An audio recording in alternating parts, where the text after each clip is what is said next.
is like no place else. Wait, you can't recycle the bag? You have to throw it away. Proper recycling keeps it that way for everyone. Bags tangle in machinery and can bring sorting efforts to a halt. No bags. Trash the bags and keep our recycling program moving forward. No, Mom, look, no plastic bags. Do your part to keep our recycling bag-free. Trash the tanglers or return them to participating retailers. For more information, visit tampabayrecycles.org.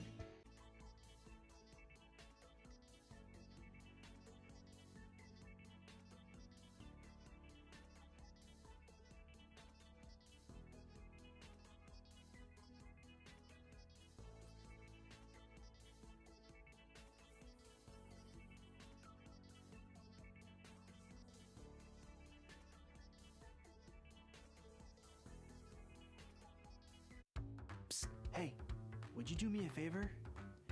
Grab your phone or smart device and open up that camera.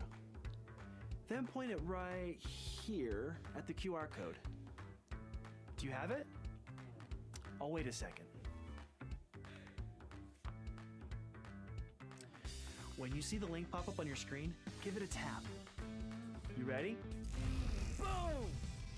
Welcome to the Hillsborough County official YouTube channel. We've got all sorts of videos here, all about what makes our community such an awesome place. From local events and community highlights to what's in the perfect Cuban sandwich. We've got it all. We're always adding new things, so while you're here, be sure to subscribe and hit that notification bell so you'll never miss a new video.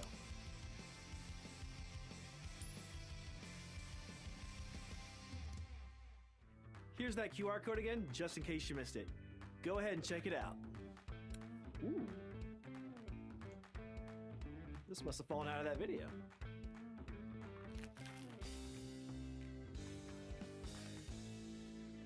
This really is the perfect Cuban sandwich.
Good morning and welcome to Hillsborough Transportation Planning Organization meeting.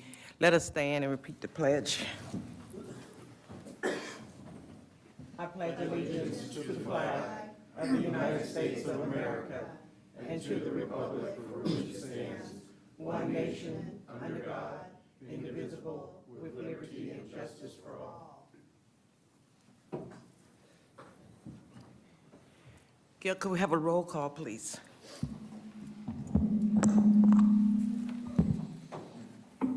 Yeah, just give me 1 second.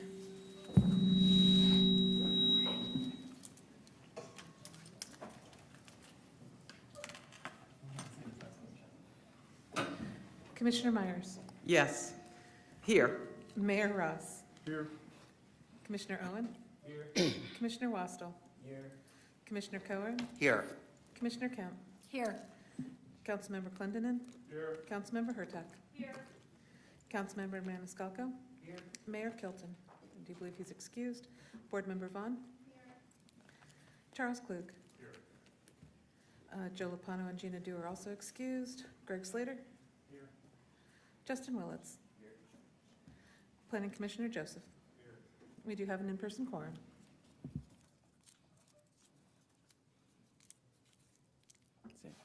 Thank you. We have the approval of the minutes, please. So moved. Second. We have a motion and a second to accept the minutes. All in favor, say aye. Aye. Any opposes? That motion is carried. For our public comments, we have two speakers this morning. Rick Fernandez, followed by Lena Young Green. Thank you, Chair. Good morning. Can you hear me all right? I gather you hear me, yes? Yes. Okay, thank you. Greetings to all, Happy New Year. For the record, my name Rick Fernandez, 2906 North Elmore Avenue in Tampa Heights. I am, again, the president of the Tampa Heights Civic Association as of, I think, 2 days ago. So we're back on that track again. And I'm speaking today in public comment in that capacity to highlight an issue of longstanding before this board, a matter of old business, that being specifically the type of noise and air pollution barrier to be installed along the eastern boundary of Robles Park in Tampa Heights. I want to explain first the geography of the park for those of you who aren't familiar, also a bit on the history of this issue, and then finally explain the problem. Geographically, for those of you who don't know, Robles Park is located to the west side of Interstate 275, approximately a block north of the Florabraska exit, and maybe a quarter mile north of the downtown interchange in an area that's been under heavy construction now for some period of time as DOT adds two new general use lanes, one north, one south. Historically, the issue is, or relates to the inclusion of some sort of a barrier between the park and the interstate. There's never been one there other than some very skinny trees that really didn't accomplish much of anything. When we were initially discussing this some 2 years or so ago before the board, this board, we were advised by DOT that the neighborhood was not entitled to any sort of a barrier for reasons that I won't get into, too many weeds there. Suffice to say that after a period of time and discussion and a fair amount of advocacy from members of this board, the DOT eventually agreed that we were to receive a wall or barrier of some sort, but we've never come to the conclusion as to what that barrier would look like. We've seen various architectural and artistic renditions, everything from 14-foot concrete walls to green trellises to vegetation, but there's been no resolution. And given the status of the construction at this point, I think this issue now has ripened to the point of requiring some sort of a decision. Unfortunately, when we go to DOT, we're told that we need to come to this board. When we go to TPO, we're told we need to talk to DOT. So we're stuck in a governmental cluster of sorts. And I'm afraid that the neighborhood is going to get lost somewhere between the cracks, and we're going to wake up one morning to a contractor building something that we haven't agreed to and have not embraced. So I want to make sure to put this on the radar for those of you who are new to it, and to remind you, to those of you who are not new to it, I understand Lena Young Green is in the queue for public comment. I'm sure she'll make further comment on this point as well. And I have further comments on it for the CAC report, because we talked about it there as well. Thank you for your time. I'll cede whatever time is remaining. Thank you. Lena Young Green, good morning. Good morning. This is Lena Young Green. My address is 3406 North Avon Avenue. I would like to thank you all for the opportunity to bring this matter back before the commission again.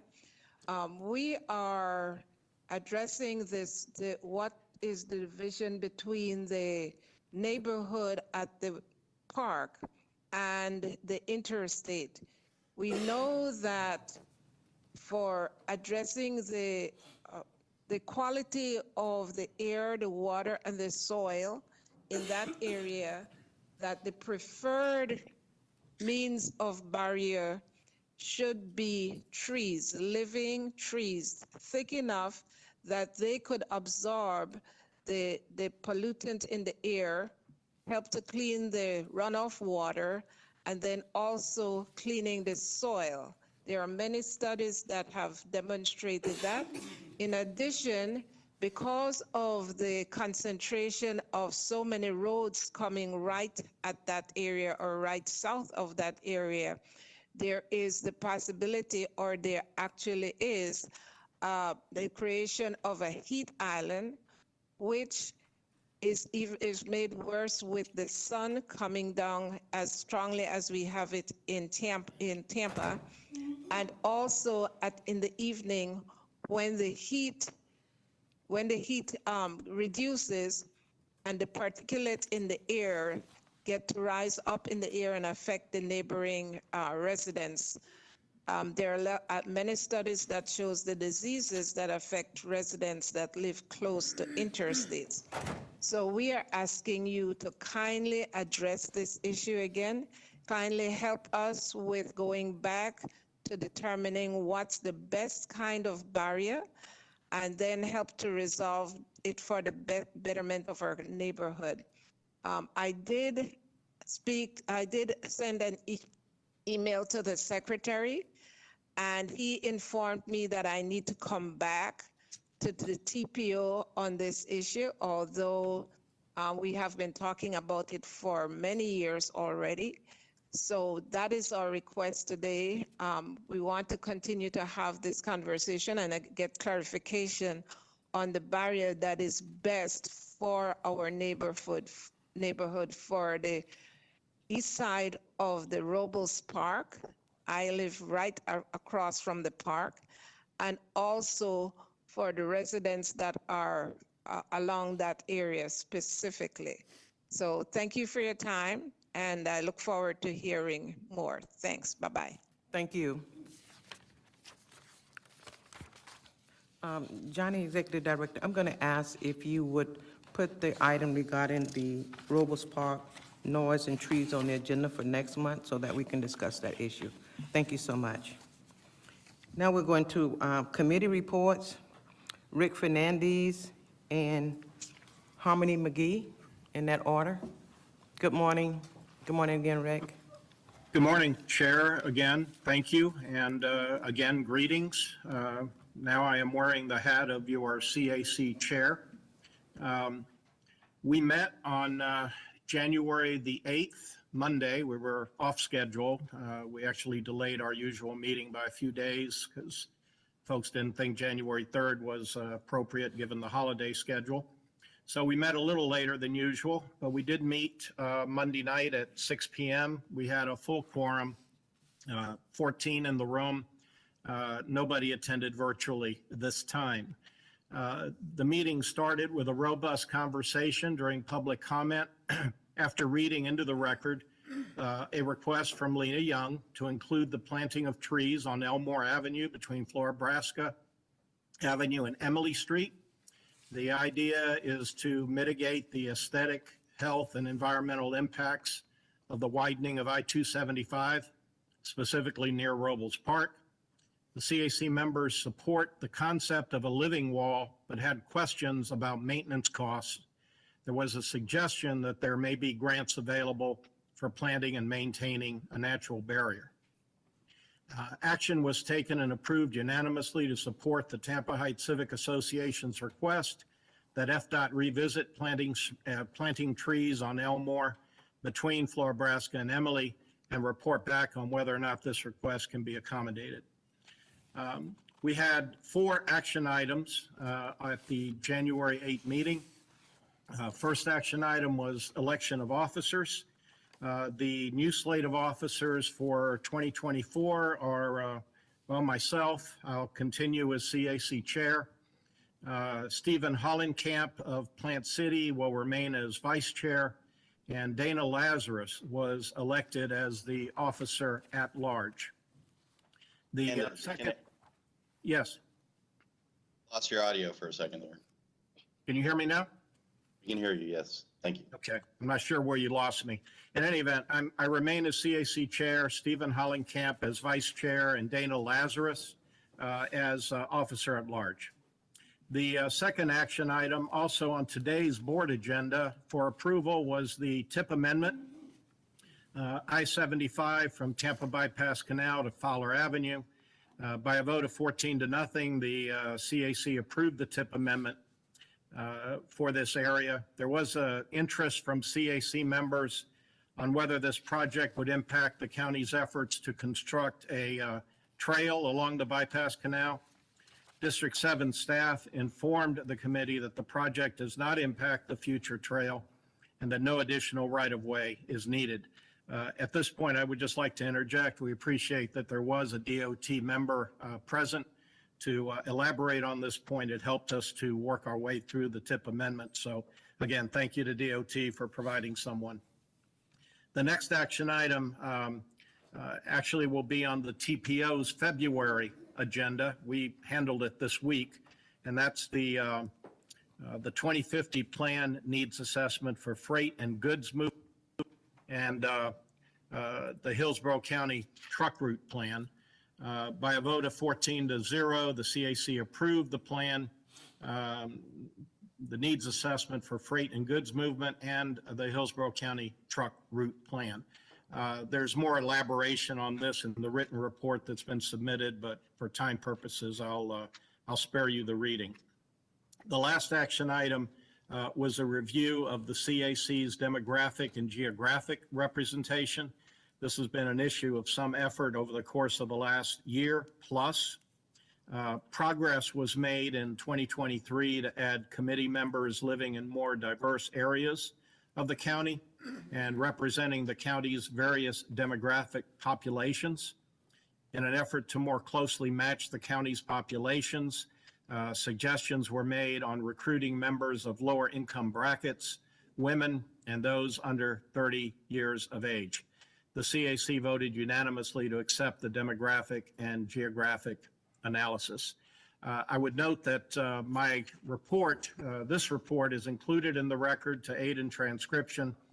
And I also want to thank Gina Torres for preparing the initial report and submitting it for my edits, and very few were needed. So Gina, I thank you, and I'll note that this is the same thing that Johnny Wong used to do for us, and I appreciate it when he did it. I certainly appreciate it now as well. If there are any questions, I'd be more than happy to try to answer them. Otherwise, that concludes my report. Are there any questions? Seeing none. Thank you so much, Rick. Absolutely. Harmony McGee, good morning. Good morning, Harmony McGee, TPO staff. The full committee reports can be found in your folders. In regard to today's action items, both the Technical Advisory Committee and, as you heard, the Citizen Advisory Committee both approved the TIP amendment for I-75 from the Tampa Bypass Canal to Fowler Avenue. Questions were raised by both committees on whether this project would impact the county's efforts to construct a trail along the bypass canal. They were then informed that the project does not impact the future trail and that no additional right-of-way is needed. Social media comments were also received specifically in regard to the TIP amendment, with Lorenzo de Tampa stating on Twitter that he feels that the Tampa Bay area does not benefit from road widening projects and that more focus should be directed towards reliable public passenger rail. On Facebook, Tim Pipes also commented on the TIP amendment, stating that rather than prioritizing additional projects for I-75, he would like to see improvements made on Highway 301 through Riverview to help alleviate congestion. He also expressed that he would like to see the county focus more on fixing infrastructure rather than building for growth. Additionally, Rudy Cordell sent an email in response to our Connections to Tomorrow newsletter, requesting that the TPO evaluate and formulate an improvement plan for the intersection of Sun Lake Boulevard and Lutz Lake Fern Road, including the approaching roadways. This concludes my report. Are there any questions? Thank you so much. Thank you. Before we go into the consent agenda, Board Member Joseph would like to share some comments with us on item C before we approve it. Good morning. Good morning. Thank you, Madam Chair. I had a couple questions on item C of the consent agenda, CAC demographics and geographic representation review. And in discussing those in previous meetings with Dr. Wong, I had come to think that we should add an addendum to the approval of this item having to do with the methods that are used in aggregating and coalescing the different demographic groups, specifically the races, ethnicities, and also the geographic areas of the county. And speaking with Dr. Wong, I learned that the basis of the methodologies being used comes from the federal government. And in looking at some of the federal government information earlier this year, they started to the Office of Management Business started to shift in their views on how they coalesce these things to make it a bit more spread out and a bit more detailed, more granular, if you will. So instead of it being just the 4 base categories, start to look into, say, the Black category and more granularly understand where those people are coming from, because obviously our county is kind of a tapestry of people, not just these 4 simple groups. So my suggestion is that we approve it, as it is so that it can go forward, but that we add an addendum directing staff to look at more granular methods going forward for doing that sort of analysis. Is that your motion? Yes. Second. Okay. It's been properly moved in second. All in favor of the motion say aye. Aye. Any opposers? Thank you. So now we'll go back and vote for the consent agenda. Move consent agenda. Second. Okay, we have a motion and a second to approve the consent agenda. All in favor of the motion say aye. Aye. Any opposers? That motion is carried. Thank you. We'll go right into our action items. Elizabeth Watkins, good morning. Good morning. Elizabeth Watkins, TPO staff. I have a brief presentation for you today on the Transportation Improvement Program amendment for the project on I-75 from south of Tampa Bypass Canal to south of Fowler. So the project is currently in the TIP, and it includes 2 main components. The first of which is to add an auxiliary lane in the southbound direction of I-75, as well as the northbound direction. The second major component of the project is widening the bridges over the Tampa Bypass Canal and Hardney Road, and then a full bridge replacement of the I-75 bridge over US 301. And as you can see on the map, this is in the Temple Terrace area, just north of I-4.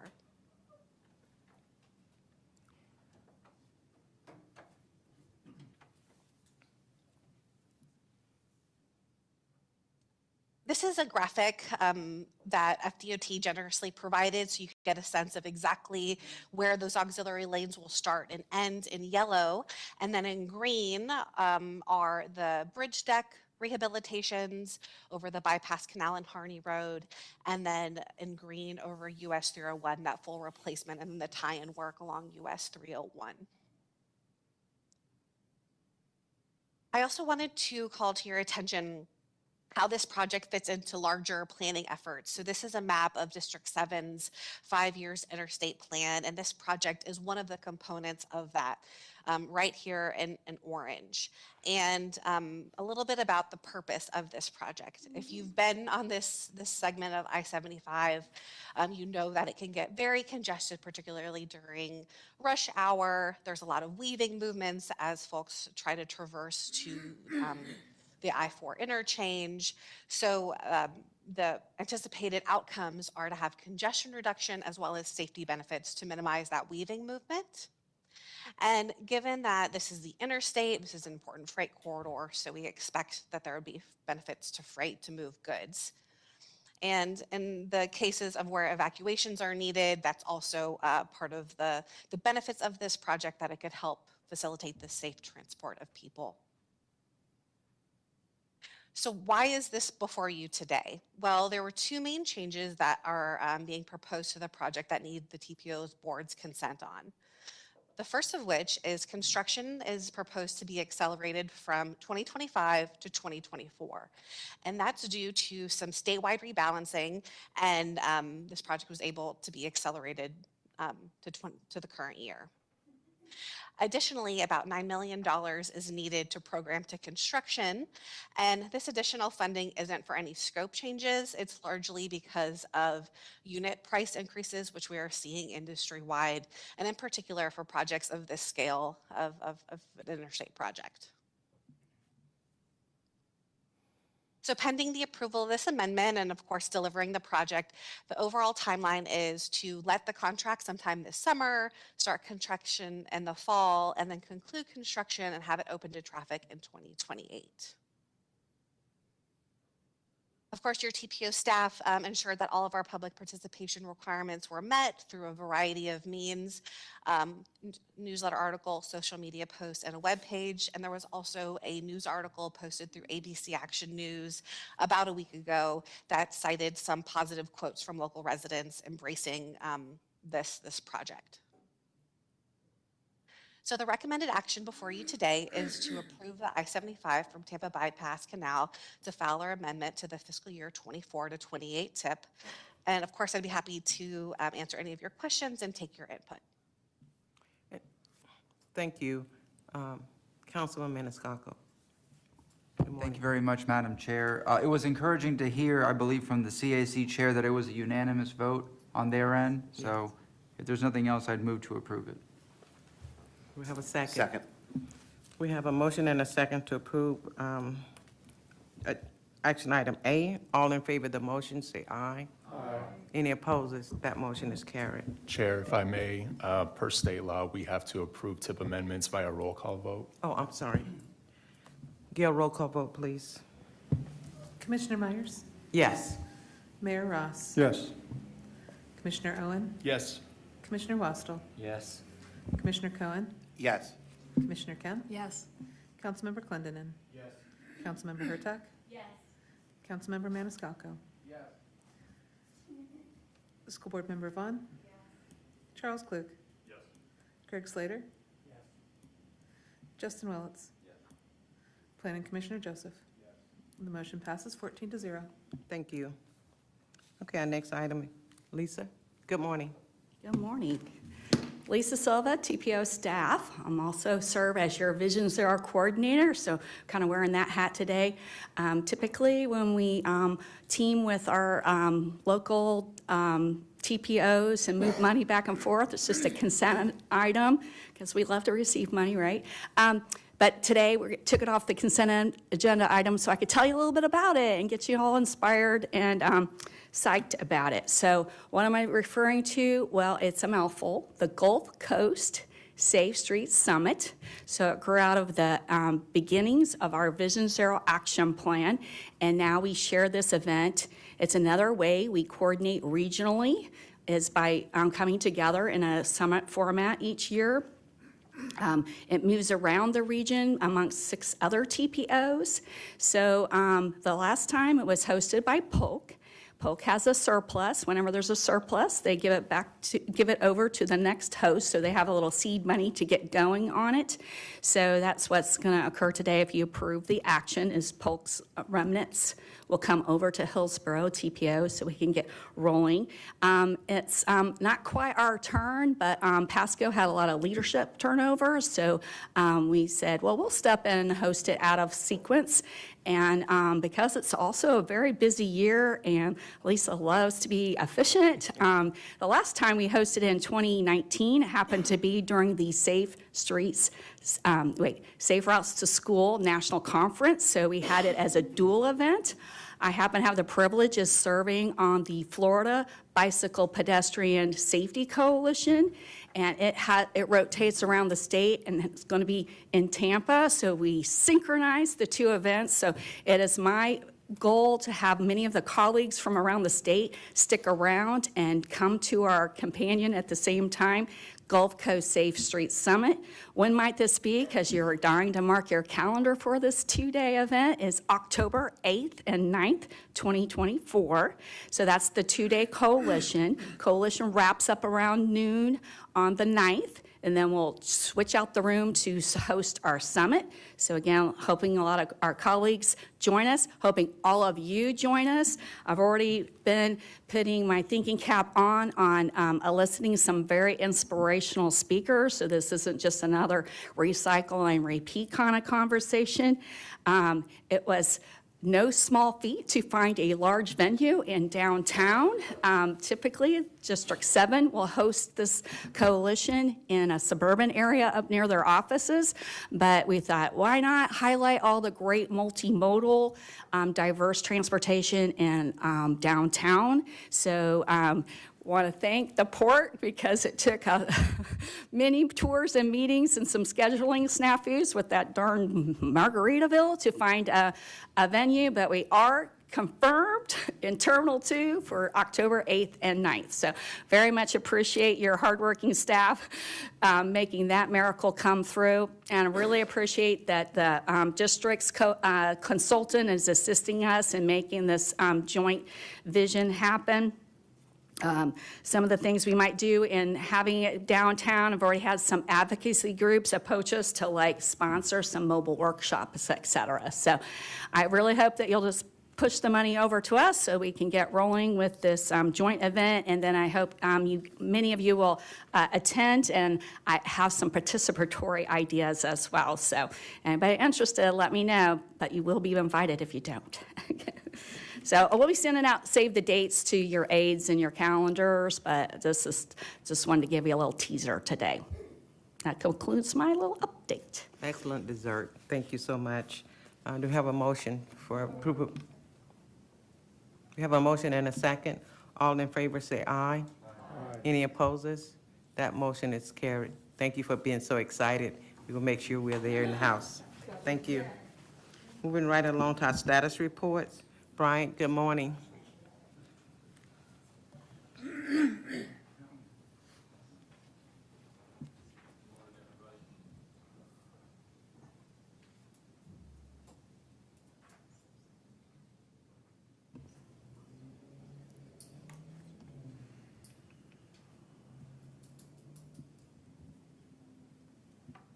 Good morning, everybody. Brian Hunter with the Florida Department of Transportation. We, as I'm sure most of you remember, at the TIP hearing in June, we were asked to do a freight analysis in Hillsborough County. So I'm just here to give a brief update on that analysis. So we approached this in two different ways. We looked at what are the main origins and destinations for truck activity in Hillsborough County, and then we picked some select links along the interstate, and that's areas in between two off-ramps or interchanges. And we looked at where the trucks were driving to get to that particular interstate. So at first, I'm going to go over the four major freight generators here in Hillsborough County. And we're considering anything that's a single unit truck or larger as a truck, so that's anything bigger than an Amazon, so Amazon delivery vehicle. So the major freight generator here in Hillsborough County is Port Tampa Bay. There's about 9,300 to 10,000 trucks a day that either begin or end their trip at Port Tampa Bay. Of those, 6,500 stay in Hillsborough County. And you can see the distribution here.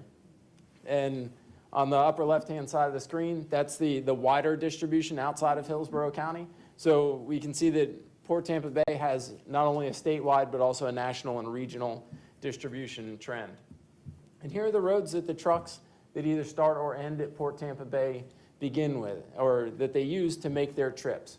The ones that are in Hillsborough County, we have somewhat limited opportunities to influence the routes that they use, but the ones that do leave Hillsborough County head north on I-275 or on I-4. There are some improvements that we could make that would influence their operations. And you can see on 275, those are trucks north of Barris. Those are trucks that are making the choice to go on I-275 instead of I-4. And I'll talk about that a little bit later. The second of the major freight generators here in Hillsborough County is Tampa International Airport and the Drew Park surrounding area. That area generates about 7,000 trucks a day, with 5,500 of those staying in Hillsborough County. But they do have some significant regional and national distribution as well. And this makes sense that a lot of those vehicles would stay in Hillsborough County because air cargo is one of the most expensive ways to move cargo. So that's really for high value, time sensitive cargo. So you want to bring that into the closest airport to where your destination is. And so the trucks that service that Drew Park and Tampa International Airport, these are the routes that they use to either leave or get there. And it makes sense. They're on the western side of Hillsborough County, so most of the routes that they choose are also on the western side, and then use the east-west routes to access eastern Hillsborough County. One of the third major freight generating area in Hillsborough County is the Sable Park region, which is like US 301 at I-4, somewhere in that north and south of I-4.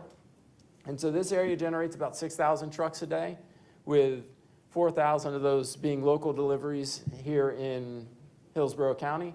But it does as well have some regional and national distribution out of there, as you can see in that upper left-hand corner. And then here's the routes that they use. This makes sense as well. They're really close to I-4 and I-75, so they utilize those roadways to make their travel trips. And then Plant City is the fourth major freight generator here in Hillsborough County. This includes all the industrial properties in Plant City, as well as some in Polk County off of County Line Road. If you've been out there in the last 10 years, it's absolutely amazing how much square footage has been built there.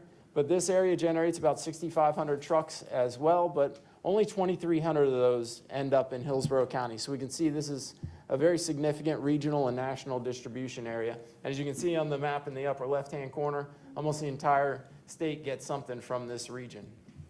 And here are the routes that they use. It's a little more zoomed out, just doesn't include Hillsborough County. So you can see there's a pretty heavy I-4 movement, but we do see some truck trips on US 92 instead of I-4. And so we'll get back to that.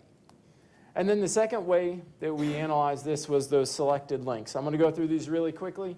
If you have any questions, feel free to ask. But in your agenda packet, there's probably about 25 or 30 other maps. I'm not going to go over them all. It's quite a lot of data, and I start to bleed after a little bit. But this one is I-75 north of the I-275 apex. And we have about a 50-50 split of trucks that go on I-275 or I-75 from this point. And if you look just at like 50th Street and I-4, you can see that there's no trucks on I-4 that went through that select link that were on that central piece of I-4. So that leads us to believe that we are having that split of trucks, that if they're going to western Hillsborough County, they take 275, and eastern Hillsborough County, they take 75. This is I-275 north of Barris, so just south of there. And you can see all of these truck trips are staying on western Hillsborough County. But we do have some that go down, they take the crosstown connector and access Port Tampa Bay, Pendola Point and Port Sutton from that area. So those are some that we may have the ability to maximize some efficiency options for them and reroute them out of the urban core. Here's I-275 south of, or I-75 south of the apex. And once again, we can see all these trucks start and end on the eastern side of Hillsborough County. Here's I-275, just north of I-4 in the area of Flora, Nebraska. And it just confirms what we saw on the previous map, where a lot of these trucks are staying on the western side of Hillsborough County. But we do see north of I-2, or of Bears, south of I-75, that there's about 1,000 trucks a day that make that movement. So those are truck drivers that are making a choice to stay on that particular road. So we may have some ability to influence those decisions as well. 275 east of Howard, Armenia, so west of downtown. This is a pretty heavy movement. A lot of these are serving that Drew Park area and Pinellas County. Then we have I-4 east of I-75. This is one of our heavier freight movements. There's about 22,000 trucks a day that go through this particular link. And a lot of them go over to access Plant City, the industrial area there, as well as Port Tampa Bay. And once again, we're seeing some US 92 trip that would be nice to get to stay on the interstate. So that leads to recommendations that, something this MPO board could look at as far when they're updating the LRTP the next go around. One of the things we need to keep in mind is that the truck drivers, these folks are just out there plying their trade, and they need to do it in the most efficient way possible.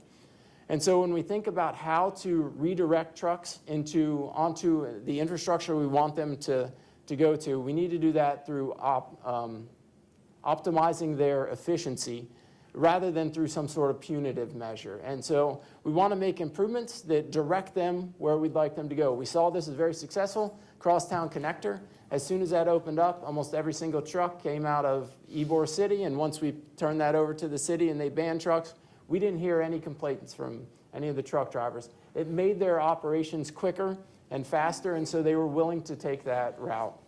And so some of the suggestions that we could look at would be some I-75 improvements. Right now, trucks are making that choice when they are in the urban core to go a little bit west to get on I-275. It's shorter, it's faster for them. So if we made improvements on I-75, whether it's capacity or operations to free up some of those bottlenecks, that would help reroute some of those trucks. Same thing on I-4 in between the Crosstown Connector and I-75. We know there's a lot of areas that could use some improvements out there. So if we were able to do that, we might be able to incentivize some of those truck drivers to go to the east to head north. And then I-4 east of I-75, we see a lot of congestion in that area related to truck traffic. And so some operational improvements out there would be beneficial as well for the MPO to consider.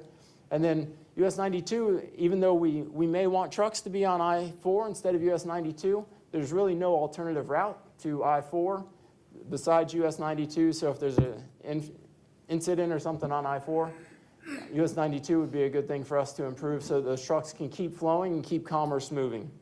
And then we did see a pretty significant movement that was going to like the Jacksonville I-95 area. And so US 301 may be a good alternative route for us to promote. We have some improvements that are in Pasco and Hernando County that are going to make like State Road 50 and 52 easier for trucks to get over to I-75. So those ones that are going northbound northbound from Plant City, they could take 39 up to 301 and cut directly over to 75. So improvements on 39 would also be something that may be beneficial for the MPO to consider. And then one of the things that the department tries to do is we focus on very large projects and regional mobility, but we also have some localized projects that we think will benefit truck traffic. We do all sorts of things, whether that's simple turn radius improvements, or now we're looking at grade separations on State Road 60 over in the 50th Street area, and making some intersection improvements at State Road 60 and 301. So anything that can make that operations and efficiency for a truck driver is really going to drive them to go that way. And before I leave you, just a reminder to stop speeding. Before it stops you, slow down, stay alive, arrive alive. And this is my contact information, as well as Mike Brown, who's our district freight and logistics coordinator. He wasn't able to make it today, but either one of us can help you if you have any questions on any of those 30 maps that are in your agenda packet and you'd like a little more information on them. And thank you. Councilwoman Hurtak. I want to thank you for this incredibly in-depth report. I really appreciate it. I was the one that asked for this, and I think it's really important because the port is about to double its intake, if not more. And so we need to figure out how we're going to be able to move that freight. So I really appreciate this, and I also incredibly appreciate the suggestions, and I would support any type of action needed to move those suggestions forward. But I would like to hear from the port director first. Thank you. Board Member Yes. Clue. Yeah, thank you. Not the port director, but I'm glad to respond to that. It's no problem. Okay. I also want to thank FDOT for this report, and also Councilmember Hurtak as well for instituting this. This is really important to show the importance of freight here as we experienced the supply chain issues the last couple of years. Everyone also became a supply chain expert. We got a lot of comments about that and advice. But yes, as this map, I think it was 213, shows that there are 9,300 to 10,000 trips a day. And as I said, we're going to be increasing those.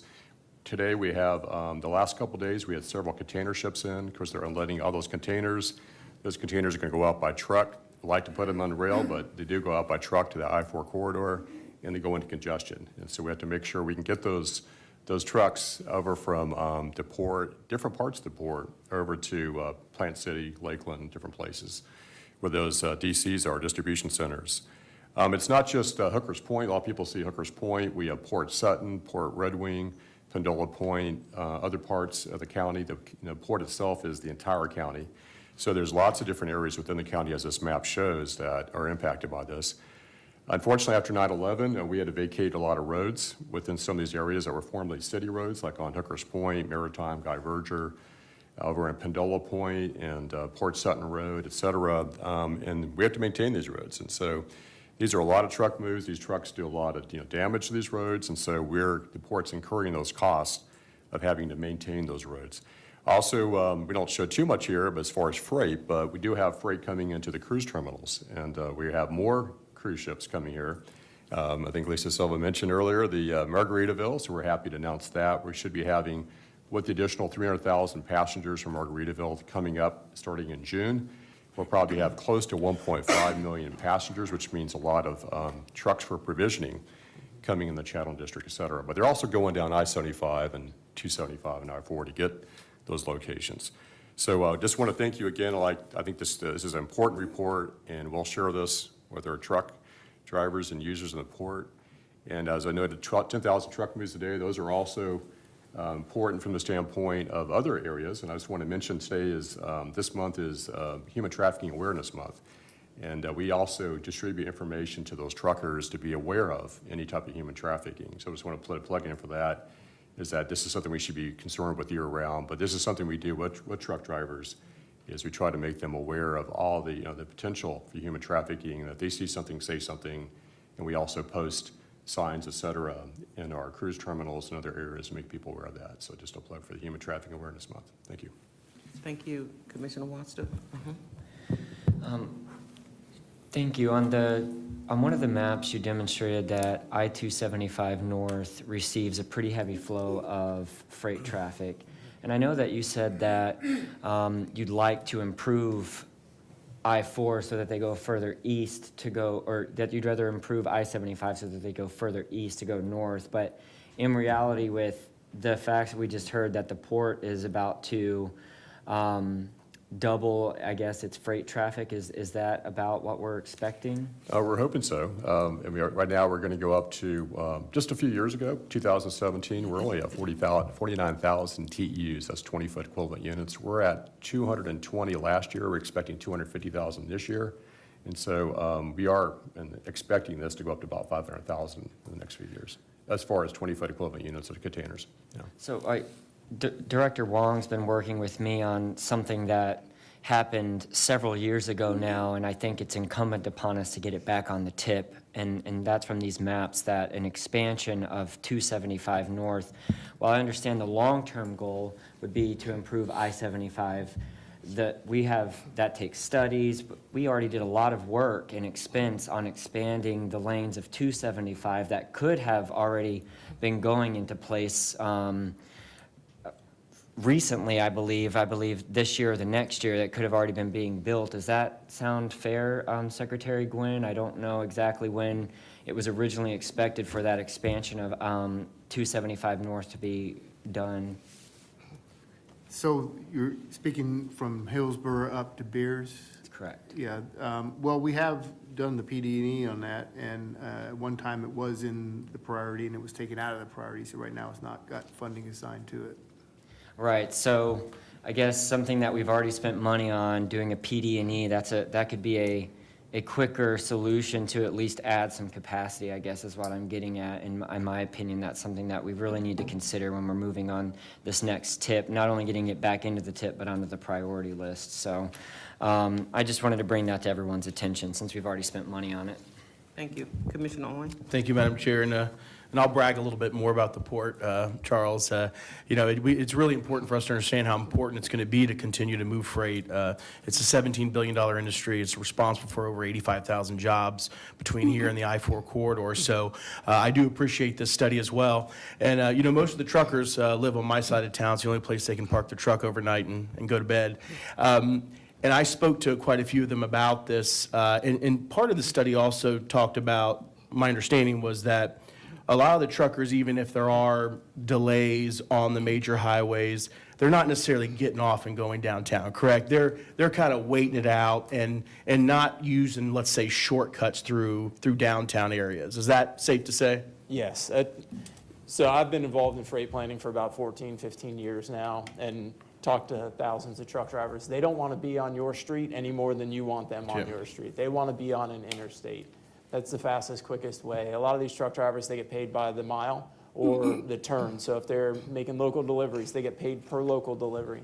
So they're not paid hourly. So no, they are not. Yeah, so they're paid by moving freight, and they, from my understanding, they say, listen, Michael, we don't want to get off and take our chances. We'll just wait it out on the major highways. Yeah. Yeah. Okay. Thank you. Thank you. Councilwoman Hurtag? Thank you, and I want to thank Mr. Kluge for bringing up something that I wanted to bring up next, which is the expansion of rail. There's only so many trucks we can get on the road, and I do not support expanding the lanes on 275 because we need to move cars out, we need to move workers, and I think that is the quickest way to focus on workers on 275 and freight out around the outskirts of the city. So I would not support the expansion of 275 in that area, but I would love to see possibly a study of how we can improve rail access, improve the ability for us to move some of that freight that needs to get out of our county area by rail. I'm not quite sure. I know that Director Wong and I talked a little bit about it yesterday. If you have any thoughts on that, we discussed a few things that we could possibly do. Yes, Councilwoman. What I shared with the Councilwoman yesterday was a regional freight mobility study that was conducted by the district back in 2009. Obviously, that's 14 years ago, and the number of cargo trucks has increased dramatically since then, and we're looking at an exponential increase soon. What I offered is that maybe it's time for a refresher on that, and while a regional effort would be a big undertaking, and we may rely on the district to lead that, I think that there's a role for this TPO to participate, given the statistics that you shared about 50 or 60% of trucks originating in certain destinations from within the county stay within the county. And so while I think the TPO would be interested in exploring all options, maybe rail is overdue for an update. Sure, and I'd also like to address that issue. We like to put more containers, more cargo, more produce, different types of cargo on rail. We do have unit train rail in Hooker's Point, for example, and Port Red Wing. We designed it specifically to handle unit train. For instance, Ardent Mills, used to be downtown Conagra. It's down there in Port Red Wing. We expanded that area to bring in grain in by rail as well as by water, over 110 unit cars. The problem is CSX, is dealing with CSX and trying to get CSX's attention and trying to get them to take these rail cars. So we like to do more. We've gone to Jacksonville a number of years. There's been a lot of change in the management of CSX, unfortunately. And so they like to do longer hauls, unless it's phosphate, in which case they can go to inland counties, but not very far. So like I said, we have the capability right there on Hooker's Point to do, having containers go on rail and other types of cargo go on a rail. It's just getting CSX to take it. So that's a dialogue. If we have that conversation or study, we need to make sure CSX is involved in that. We had a great guy in the past, Bob O'Malley, used to work at CSX, probably all related with government relations. He's no longer there. But we need to find someone from CSX to help champion this for us. Thanks. Thank you. Agreed. Any other comments? Okay, can we have a motion? I'm sorry, go ahead, Councilman. I've only been on this council since last May, but if I had a dime for every time I heard the problem with CSX, I'd have a lot more money in my bank account. I hear that at least every week. I kind of echoing a little bit what Councilman Hurtak said, because when we talk about urban planning and we talk about planning for the future is not within the urban core as far as moving freight. It's clearly trying to do bypasses, and I-75 is our proven model and what we need to expand upon and enhance the ability to move freight around the urban core. Obviously, there's going to have to be sometime an east-west connector north of us to be able to divert some of this traffic. So that's something that somebody's got to hopefully is in the planning stage. I'm not familiar enough to know if that's coming, to be able to get traffic off 75 and maybe connect it over to the Suncoast and into Pinellas County that way to, again, divert around this urban core, because we're not getting any smaller. We're getting more and more congested, and as Commissioner Owen said, these folks are in it to make money, and they want to spend as least amount of time in these trucks as they possibly can. So, of course, it's incumbent upon us to look for ways to enhance that, and it's not through the urban core of the city of Tampa. It's around it, and to be able to create the most expeditious routes. Thank you, and thanks everyone for your excellent comments. Can we have a motion to receive the report? So moved. Second. We have a motion and a second. All in favor of receiving the report, say aye. Aye. Any opposes? Oh, no. The motion is carried. Yes, Councilman. I didn't know, Director Wong, do I need to make a motion about starting the conversation of a? Can we do that on a new business on the okay. rail? Sorry. Okay, thank you so much. Okay, next person up from Melissa. Good morning.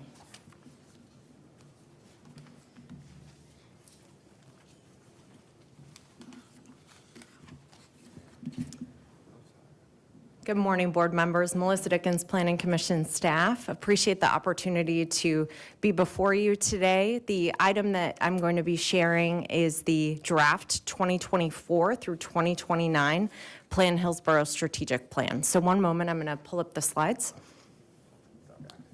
Okay.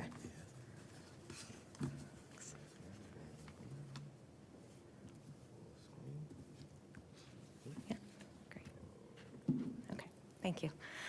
So many of you all participated in the development of this. We had a lot of really great comments at our board's retreat over the summer. This plan is a little bit different than some of the other plans that may come before you. This is really an internally focused document. It's a way for us to get strategic direction from all three boards that Plan Hillsborough staff serves. So this board, the Planning Commission, and the Hillsborough River Board. And today, this is a status update. We're interested to hear if you have any comments, if there's anything that you all provided to us as input at the retreat that you don't see reflected, and just generally to get your feedback before it goes for final adoption.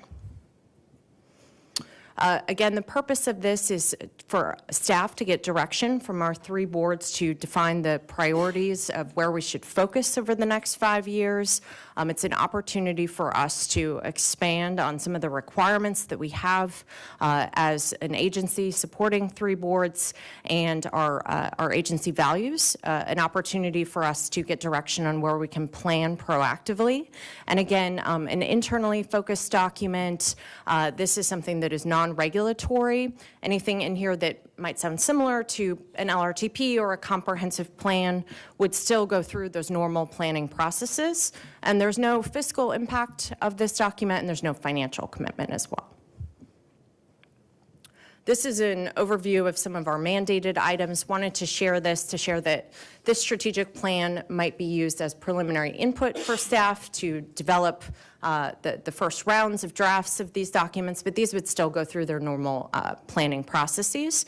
The strategic plan is also an opportunity when we have an opportunity to do proactive planning. We can use that to identify areas where we should focus.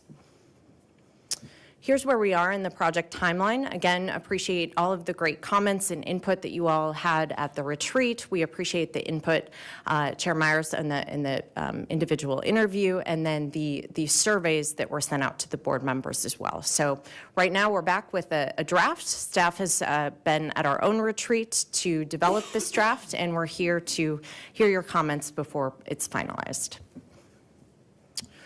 Some of the main themes that we heard from our board members, they're quite broad, but they really encompass the broad work of the work that is done for this board, as well as the work for the Planning Commission and the River Board. We've taken these themes, staff has taken these themes and incorporated them into this draft strategic plan. So this input will hopefully you'll see reflected in the draft plan. This is an overview showing how staff has categorized the different components of the strategic plan, and I'm going to go into a little more detail on these pillars and the goals in the next few slides. The first pillar is integrated and connected communities, and our first goal is really kind of the bread and butter of what staff supporting the TPO and staff supporting the Planning Commission try to do on a regular basis, which is ensure that mobility and land use are connected. Our strategies involve making sure that we're using a variety of different planning efforts to address our challenges. If there's any opportunity to identify pilot projects or proactive planning, we want to be able to do that with a real focus on transportation safety and choice and looking for different funding options and innovative approaches. This next goal is really probably a little more under the purview of the Planning Commission. The TPO's role in this goal would be more focused on ensuring that there is connection between housing and connection to the different jobs and community centers. And I do want to say that we did get some comments at the Planning Commission on the wording under this goal, so we are going to be going back and refining it, making sure that it is measurable and clear. The next pillar is all about partnerships and community engagement. And the first goal is about ensuring connection within Hillsborough County on projects that cross jurisdictional boundaries, as well as ensuring that we're working on projects that have a more regional focus. So this would be for the TPO continuing work on the Suncoast Transportation Planning Alliance and continuing to have input on projects that have a more regional focus. There was a lot of discussion at the retreat and making sure that we're prepared for grant opportunities, so we've incorporated that into this as well. The next couple of goals are all about how we connect with the community. We want to make sure that folks in the community understand the planning process, how to get involved, and that they're involved in all phases. For the TPO, this would be public participation that that staff does related to the TIP, the LRTP, ways that we can enhance that, make sure that we're reaching the broader community. We also want to make sure we're enhancing our partnerships so that we're not, doing planning in a silo, but really we're connecting and making sure that we're reaching new partnerships, new stakeholders to conduct planning work. The next pillar is all about the resilient natural and built environment, and the first goal is about strengthening resiliency in planning projects. So this might come into play here for this board for looking at resiliency as part of the needs assessment, also continuing to look at studies like the air quality monitoring study. And then some of the other components here would probably fall a little more under the Planning Commission and the Hillsborough River Board's purview. The next goal is all about enhancing connections between the natural and built environment and community needs. And here this would probably fall into the TPO's purview when looking at the community context, looking at obviously the fiscal impact of projects, and considering the natural environment when looking for new transportation planning projects. And then the final pillar is probably the most internally focused pillar. This is all about how we can enhance the work that we do, make sure that staff, that we have the appropriate staff to be able to support all of the planning needs in the community, that staff is up to date on best practices. There are some retirements coming and have already happened, so making sure we have good succession planning. And then looking at ways to leverage emerging technologies, such as enhanced mapping, potentially AI for our planning projects to enhance the work that we do for the community. Where we are in the process, we'll be going to the River Board for their feedback on January 22nd, and then going back to the Planning Commission on February 12th for final adoption. And this concludes my presentation. I look forward to any comments or feedback or questions. Thank you. Thank you so much. Any comments? Hearing none, can we have a motion to receive the report? So moved. Have a second? We have a motion and a second. All in favor say aye. Aye. Any opposers? That motion is carried. Okay. Harmony, thank you so much. Harmony. Thanks.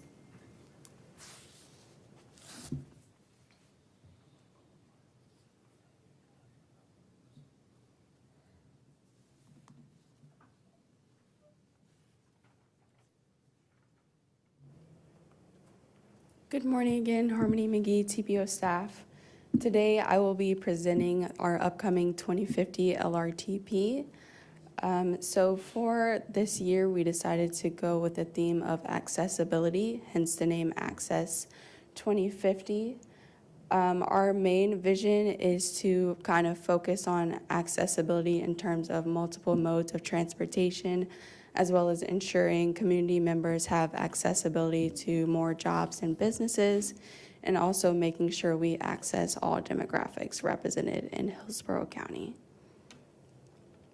So for spreading the word, we are just making sure that we're going to be meeting people where they are. So we will be doing a series of community outreach events and pop-up events, as well as partnering with a lot of neighborhoods at their meetings to ensure that we are immersing within their local communities. This survey is also multilingual and ADA compliant, so it will be accessible to everyone. And it can also be taken digitally as well as in a hard copy version.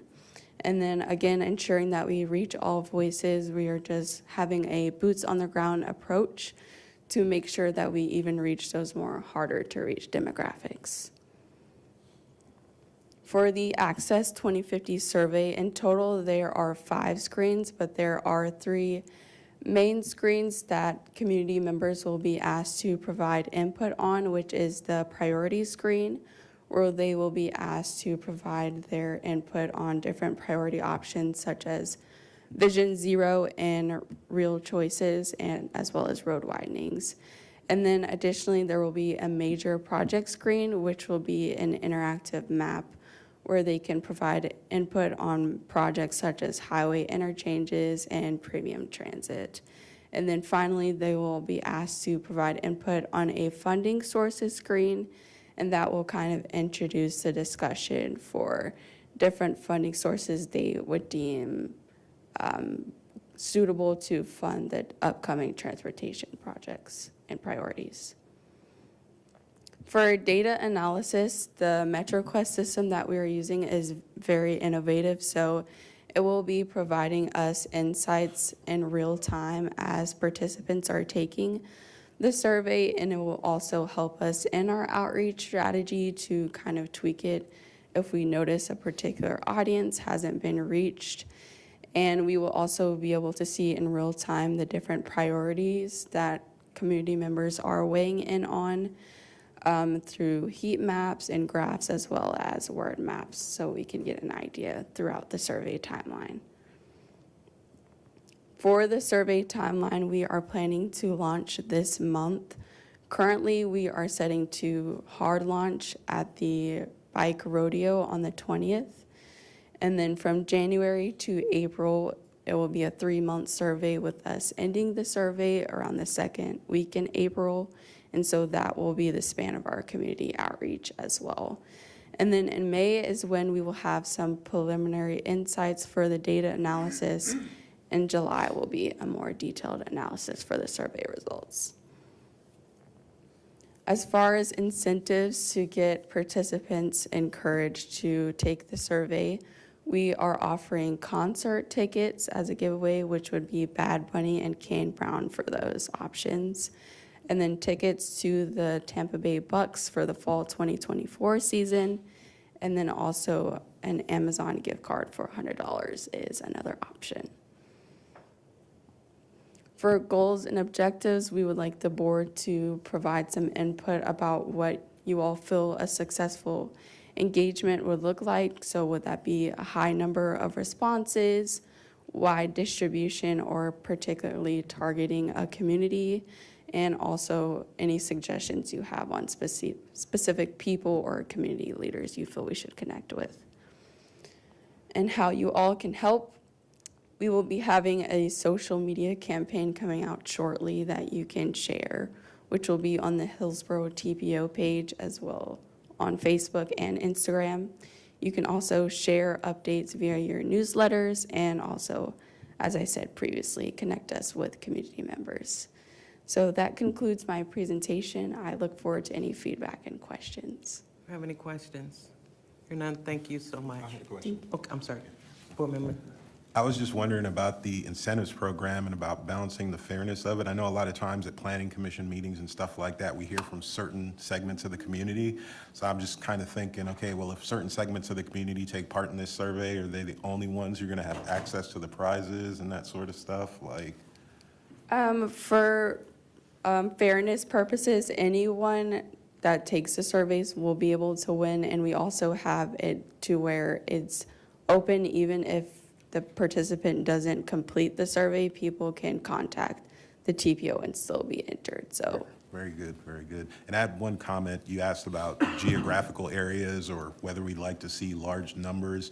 I think when it comes to online stuff, large numbers can be kind of, deceiving. So probably I always go to land use things, I guess. So track level data, I guess, or trying to hit most of the tracks across the whole county would probably be a good thing, along with obviously high numbers. We want lots of participation, but when things go online, you never know who's responding to online things. So, right. Grain of salt there. So that would be my only advice there. Okay, Thank you.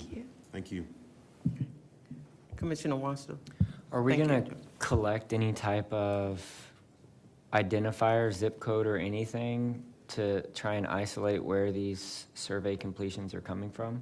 Yes, our final screen in the MetroQuest survey has a series of questions we'll ask for demographic purposes, such as their zip code as well as their age and race. Okay. Okay. All right, thank you. Okay, thank you. Can we have a motion to receive the report? Do you have a second? We have a motion and a second to receive the report. All in favor, say aye. Aye. Any opposers? That motion is carried. We'll move right to the executive director report. Thank you, Chair. Thank you, Board. I've got a few items to discuss with you this morning, beginning with the TPO special meeting. That meeting will be held on February 6th at 10 a.m. in this room. The topics that we're hoping to cover at the meeting will include a presentation on the 2050 Freight and Truck Movement Needs Assessment and reviewing some regional MPO board apportionment scenarios. My expectation is that much of the meeting will be dedicated to evaluating those scenarios as was requested at the previous meeting. We'll be emailing you a slide deck that walks you through some of the options next week to give you more time to review them before we meet on the 6th. Second, the TPO regular meeting will be held on Valentine's Day, February 14th, also at 10 a.m. in this room. I'd also like to share that we're pleased to announce that we were able to fill 2 TPO vacancies. Both will begin onboarding this month. Sarah Caper will be filling a position that was vacated by Allison Ye. That position is primarily responsible for work program delivery, transit studies, as well as special assignments. She will be supervising the second new hire, Wyatt Birchell. Wyatt will be responsible for health, sustainability, and resilience planning. I know that my team, as well as myself, are very much looking forward to being whole over the past 3 months. Everyone on the team's been pulling double duty, if not more, and I got to thank them for bearing with me through this transitional period. So really happy to bring 2 very stellar folks onto the TPO staff. And then last, I want to give you an update on a couple bills that have been proposed in the legislature that we're tracking. All of these bills could impact TPO work if passed. I'll begin with Senate Bill 1032. The language in this bill would dissolve the MPO Advisory Council, of which this TPO is a member, and I am the vice chair of the Freight and Rail Committee. That committee is focused on soliciting proposals and building a priority list to submit to the state in order to win freight rail planning dollars. So if the MPOAC were to be dissolved under this bill, there's some questions hanging out there about whether or not this committee and the advocacy could continue at the state level. Among other things, this bill, Senate Bill 1032, would allow FDOT districts to assume management and administrative control over individual MPOs under certain conditions. As of Monday, this bill had no House companion. Next, Senate Bill 1678 does have a House companion, and among other things would eliminate driver's license and tag fees, which I bring up in front of this board because those are a source of revenue that the state uses to fund transportation projects. So the extent of the impact on our funding, our funding could be impacted if this bill passes. Last for today is Senate Bill 28, which was taken up in the Senate Transportation Committee. This bill would create a new registration fee for electric vehicles. The committee amended it to include fees for not only cars and SUVs and pickup trucks, but also electric and hybrid motorcycles, and that passed 6-0.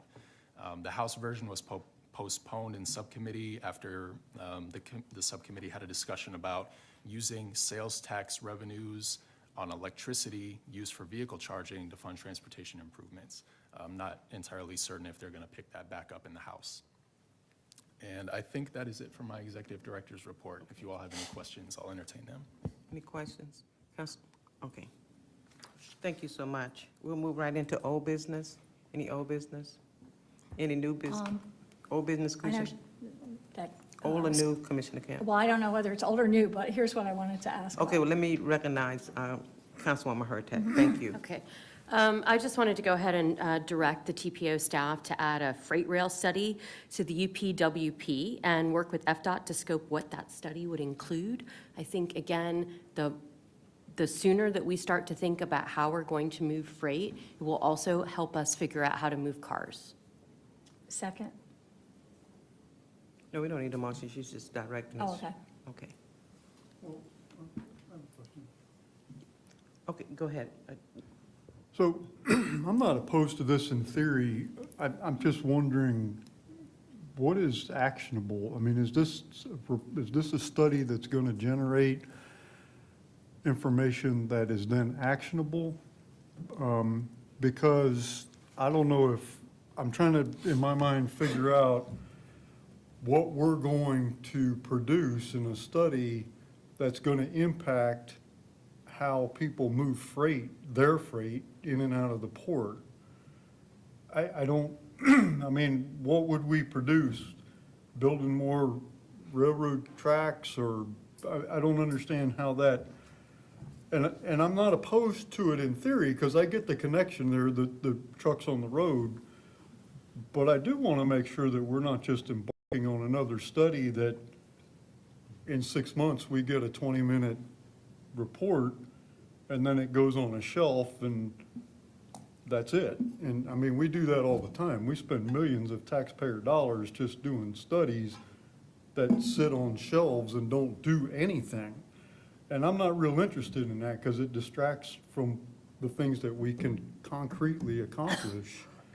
If we'd stop getting distracted by, and I don't know the answer to that. I don't know if this is one of those, but I get frustrated with some of the studies we do that are not going to do a thing. They don't produce anything that we can act upon. So I'm not sure what the question in that is, but I need some assurance that this is going to be resulting in something that that moves us forward and doesn't just go, oh, that's interesting. Thank you for the question, Mayor Ross. I definitely understand your concern. As I understood Councilwoman Hurtak's request, I think it might be strengthened with a motion to have TPO staff begin exploring that. Whether or not a freight rail study is funded will come down to a board vote to approve the UPWP in May. But so that you're not caught off guard about what the scope of that study would include and what recommendations may come out of it, if we were able to work with DOT right now to begin thinking through some of those issues, we might have more information to guide your programming of those funds in the work program. To answer your question very explicitly, I think it's probably too early to say what the recommendations might be. I know one of the points of contention about using the rail corridors previously has been, what condition are they in? Are they usable for movement of freight?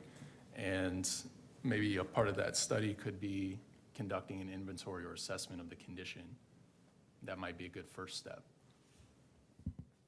So you would be coming back to us with more detailed analysis of what this study would do and what it's going to cost and how long it was going to take?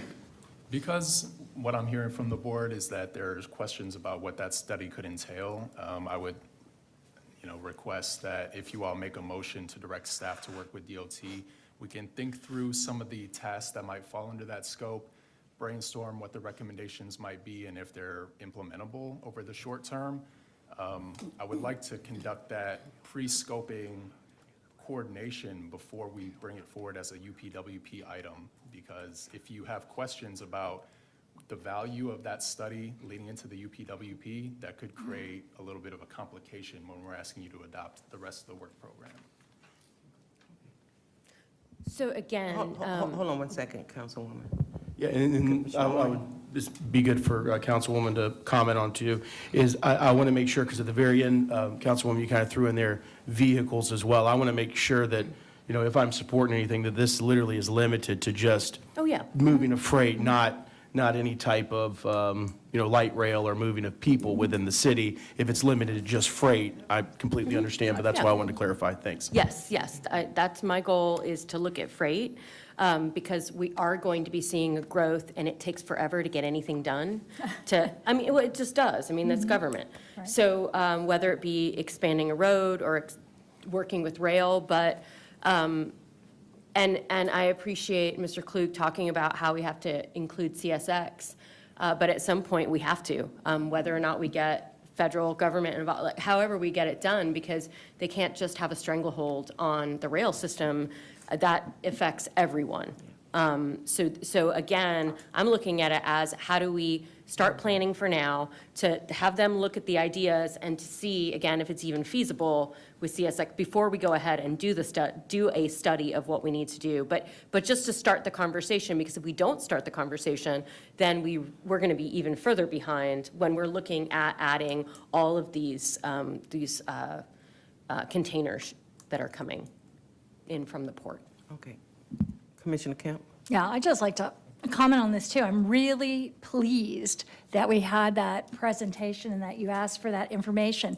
And I've read a few articles about trucking, and if you are following too, you know that we have very low unemployment rates, and I'm surprised that the articles aren't talking about this more, but we have, the least cohort of people within, the 20 to 65, or whatever you want to do, 16 to 65 age workforce to do all kinds of jobs, and it's shrinking relative to the whole economy. We're getting older.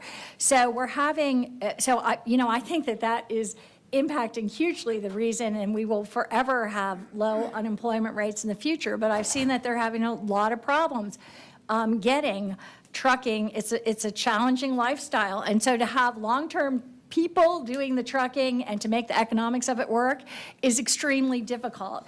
And to not do this, I think, would be putting your head in the sand and really not paying attention to what the future is going to slam us with, because, it has been a traditional way to move things long-term. It makes a lot of sense in terms of efficiency, and I don't know what the study will necessarily bring or be able to do, but I do think CSX being involved and what we can do in terms of looking at this for the future, because we may not have the workforce or the, capacity, maybe no one will, in terms of people that can bring freight by truck, over long periods, not within the community or the city or regional area, but, in long form.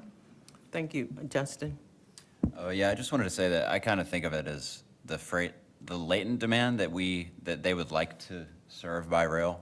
This study can help identify that. And similar to transit, like, we know that there's markets of people out there who would like to take transit that we can't provide service for. Ours is a funding question. Theirs is a CSX, not cooperative question. So just think of it like that. Like, we do latent demand for transit because if we were to get more funding, we want to show people where that service would go, right? Whereas this freight study would show if they could get more cooperation from CSX, where would that benefit the roadway network? So from somebody who's done a lot of studies that have sat on shelves, they're often useful. A lot of the agencies don't have the money to implement. DOT studies tend to get implemented, whereas, our transit studies have to be updated and refreshed so that we can find funding to do things. So that's why we endlessly study things. As a planner, I can say that. Thanks. Thank you. So, Councilman?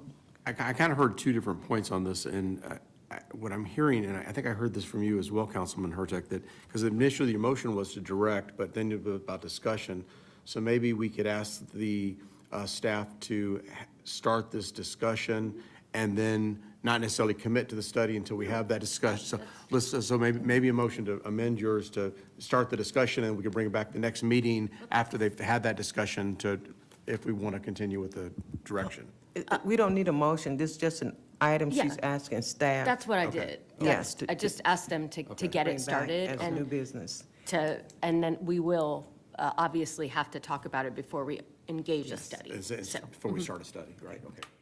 Then I'd just like to add that we reach out to make contact with CSX to invite them to the table, whether it be the February or the March meeting, so we can share our concerns with them, what we're trying to do.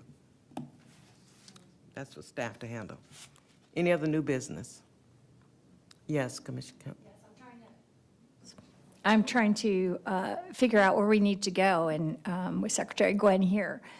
In terms of the things that were brought up at the beginning of the meeting with the wall at that one area of I-275 where the park is, Robles Park, what do we need to do to proceed on addressing that? Hold on one second, Mr. Secretary. I've asked staff to look into that and to come back, and hopefully staff would work with Mr. Secretary on the two issues that were brought during public comment. Oh, Is that okay. your concern? I wasn't sure that was happening. That's what I asked the director to do. Okay. Okay. Go ahead. In all fairness, I was kind of curious too, before we got to that meeting, just to kind of hear for the input from the secretary of like, are we at a dead end? Is it something that's actually discussable, or I'm kind of curious, so at least it doesn't sit in the back of my mind for the next month. So just to give you a little bit background, some of you are very aware of this, so since been on the board for a while, some may not be as aware. Originally, there was not going to be a noise wall for a segment because of, I go into details, but basically when you do the federal requirements for determining the number of receptors in a noise, that area didn't have the number of receptors. At the time, the feedback we were getting was that this community needs to have the wall. The wall, it should be there just like it is for the rest of the area. We were able to find a way, working with federal government to how they evaluate it, to find a way to put the wall in. We had proposed, as opposed to a noise wall, a living wall, a trellis wall, a landscape area, all kinds of things, because we did not think we could get the money to do the wall. When we found that we could, then we committed to put the wall in, just like it is for the rest of the roadway. And we were, at the time, it got a little bit contentious. Some people said there was reasons we were trying to not put a wall in. Truthfully, it was just trying to find a way to make it meet the federal requirements. After that, we went out, and I know Justin's here with me today. Justin and his team went out and canvassed the entire area of all the residences along Robles Park. And with the exception of Lena, every single one that was there that talked to us said they wanted the noise wall just like the rest of the roadway was getting. And so that's what our plan is right now, to take a step back and to go back. So far, and maybe there's more, and they weren't home on the days that we went out, but almost everybody was like, well, if everybody else is getting this 14-foot noise wall to block the view and the noise, we want it too. We've only heard one opposing voice. I don't know if we want to reopen this thing again, because quite honestly, we're putting a 14-foot wall along the entire corridor. If we didn't put it here, it would be the only place it wouldn't be. We'll put landscaping behind it, but the wall, I believe, should go in. This has been beaten down a bunch of times, and a lot of people got upset about it, and I think we finally got to a good resolution, and I believe we ought to just stick with it, but I'll leave that to you. We've already taken action on this. We voted as a board for this item for the wall sometime, I know it was last year. 2022, I believe. Yes. Okay. So it's a done deal. So there is a landscape buffer so it's the concrete wall with a landscape buffer? There can be landscaping in front of it, in front of, between the road and the wall, And sure. the park? But there would also be a wall. Okay. Because at one time, we actually proposed perhaps an 8-foot wall we thought we could pay for with state funds. But that was determined to be, why is it not like the rest of the road? And we agreed. We found a way to do it, and it's in there. Thank you. Commissioner Watson. Did the chair of our CAC know that you did that and have that information of you knocking doors? I'm not going to speak whether he knows or not knows. I would assume that he would, but I shouldn't assume because I don't know that for a fact. But it was briefed to various parties in various meetings, and so I assume it was out there at some point. Justin, I don't know, do you have anything to add on that? No, yeah, we went out there and we reported back on it, and I thought it was a dead issue and that it was resolved. It's the first time I've heard of it in a while. Yeah, we'll take one more, and then we're going to bring the closure so we can adjourn. Justin? Just a personal note, I live 3 blocks from there, and the lack of a wall for the years that I have lived there has been pretty bad. You can't even hear your kid talk to you from about 2 feet away. So I am super excited about this wall. I was there the other day and the chain link fence came down and it was kind of terrifying. So the sooner the better. I understand the public comments and agree with what the improvements could be, but this is a massive improvement and I'm really excited to be able to, it might be half my hearing, might be half the traffic noise, but I'm glad that it's coming to construction. Okay. Thanks, everyone. This ends our meeting. We adjourn. Thank you.